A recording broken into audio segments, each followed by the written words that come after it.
I know it's only the beginning of June, but I kind of wish it was August already. We've got our first data mines of what the cards in the August season in Marvel Stat might be bringing with them, and honestly, they've got some of my favorite designs that the game has ever had. Let's go ahead and dive on into the details, huh?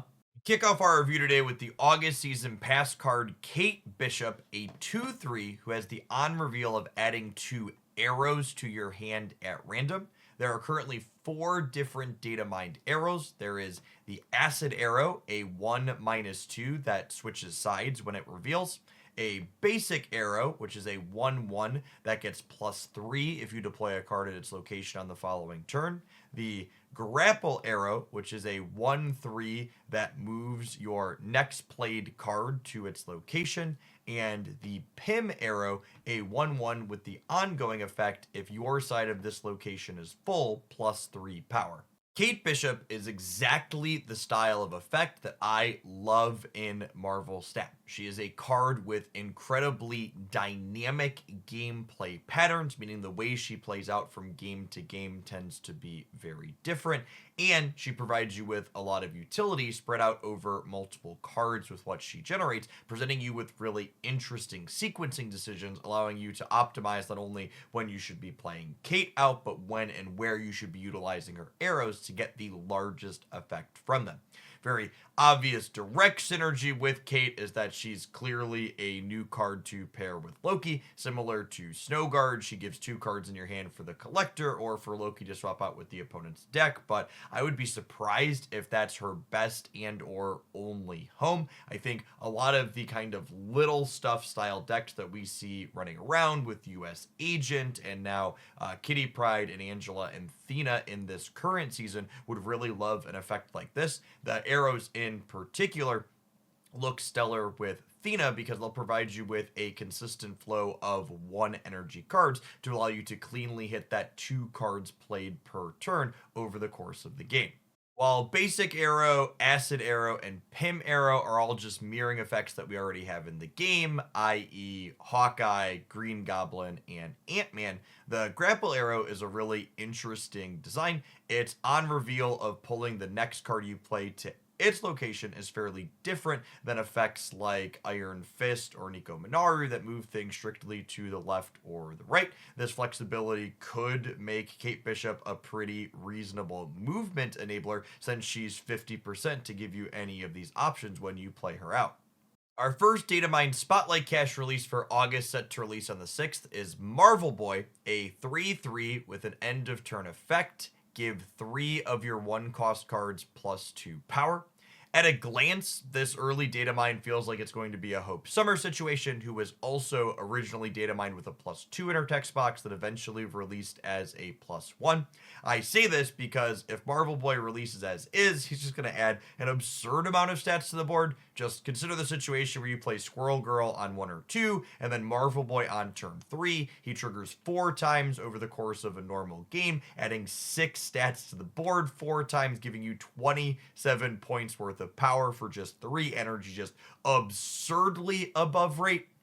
That being said, I think there's a good chance this design ends up being competitive when it comes out, even if they dial it back a touch. They could either make it so it only gives the 1 cost +1, or it only impacts 2 of your 1 cost, giving +2. And in either of those scenarios, this card still ends up adding a massive amount of numbers to your board fairly easily. And the event where it adds +1, if it triggers even twice, it's still 9 points of power for 3 energy. In the event where it only targets 2 things, it triggers twice, it gives you, 11 points of power for 3 energy. Just really big numbers that the zoo decks that feel close right now, especially with the recent release of Gilgamesh, could likely be pushed really far up over the top. I think this card, Marvel Boy, aims to solve an active problem that these 1 energy decks have always had, which is they struggle to go tall in specific lanes, and this will very directly compensate for that in a big way.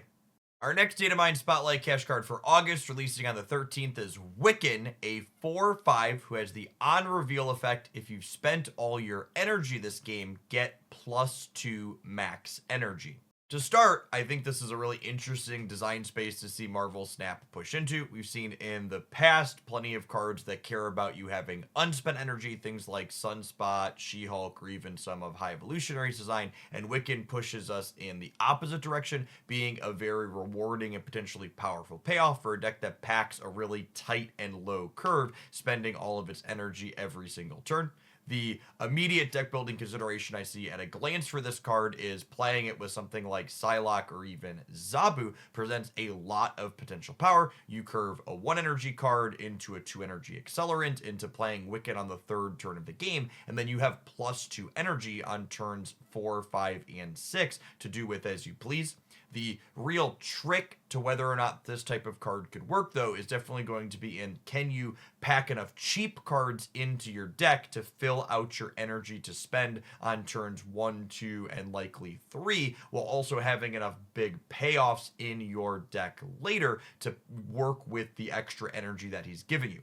This makes things that generate extra cards, for example, like King Bishop that we just looked at, or something like Mirage or Snowguard that allow you to fill your curve out really cleanly in a single curve, likely have more value to get Wiccan's effect to not only trigger consistently, but also have things to spend the extra energy on turns 5 and 6.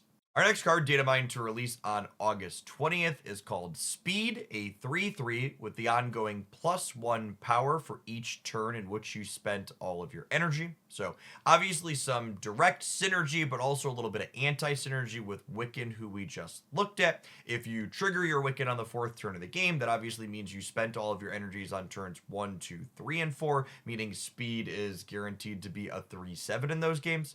However, the extra energy Wiccan provides on turns 5 and 6 will need to be spent if you want to pump Speed up higher than that to 8, or even his theoretical ceiling of 9 in a 6-turn game. That being said, the average 3 energy card that sees a solid amount of play is generally in the 7 or 8 range, so I don't think you strictly have to spend every energy over every turn of the game for Speed to likely be worthwhile. One thing that does pose an interesting challenge with Speed is that unlike most 3 energy cards, he's probably going to be kind of difficult to play inside of Silver Surfer, because those decks tend to have so many 3 energy cards in them, it's difficult for them to spend their energy efficiently every turn over the course of a match. Our last data mine for the August season, currently set to release on the 27th, is Emperor Hulkling, a 6/11 who says at the start of the game, copy the text of a random 6-cost card. As of the recording of this video at the start of June, there are currently 28 6 energy cards in Marvel Snap. To loosely group them in good, bad, and neutral categories for Hulkling getting their text, by my count, there are 7 cards, or approximately 25% of the 6 energy cards, that have a detrimental effect that you would not want Emperor Hulkling to get. There are about 12, or almost half of the cards, that are likely beneficial in a majority of the games where you get them, and then there's another 25 to 30% or so that have a neutral-ish effect that likely doesn't have much impact on the game that you're playing. Overall, I would be surprised if this card ends up being too particularly playable. I think obviously the consistency of something as that has some concern, but the overall power level, even when you high roll, probably doesn't make up for the 25% of the time you're going to get an incredibly low roll with this effect.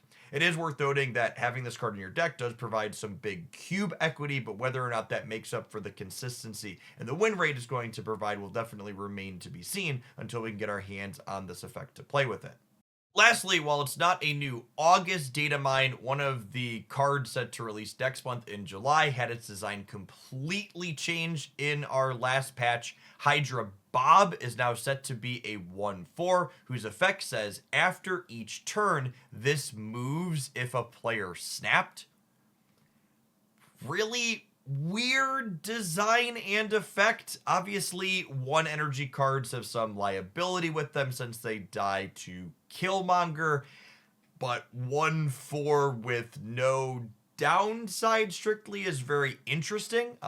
There's plenty of games where neither player snaps, where this is just a 1/4 that you play out. It's also worth noting that if you play this on the very final turn of the game, it's never going to be in play when anybody snaps, so it can just fill curve that way. You could also know where the game is at in terms of players snapping or not to know when it's going to be likely to move. It could even impact your choice or your opponent's choice to snap to try and get this card to jump to somewhere else. From a pure design perspective, I think it's very interesting that this is a space that they're playing with, but I definitely not really sure whether or not this card will be playable with this effect.